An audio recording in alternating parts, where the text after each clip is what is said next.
Good day everyone, with your brothers and sisters in Christ. Today is Tuesday, December 12, 2023. Welcome sa aking video. I am Myrna de la Mariana, OCDS Philippines. We'd like to share the gospel for today. Let us pray to the Holy Spirit. Come, Holy Spirit, grant us the gift of counsel. And our gospel for today is according to St. Matthew chapter 18, verses 12 to 14. Ang talinghaga tungkol sa nawawalang tupa. Ang pagpapahayag ng mabuting balita ayon kay San Mateo. Ano sa palagay ninyo ang gagawin ng isang taong may 100 tupa kung nawala ang isa sa mga iyon?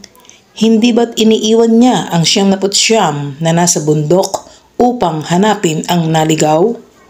Tandaan ninyo, kapag ito'y kanyang natagpuan, higit niyang ikagagalak ang isang ito kaysa sa 99 hindi naligaw.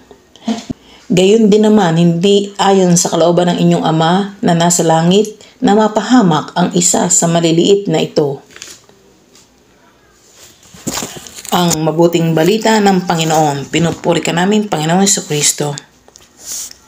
Let us pause for a while and let us pray. Panginoon, maraming salamat sa iyong paghanap sa isang naliligaw ng landas. Nawa itulungan mo kaming huwag mapahiwalay sa daan patungo sa iyong kaharian.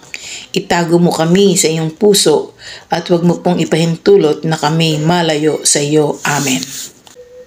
In the name of the Father, and of the Son, and of the Holy Spirit. Amen.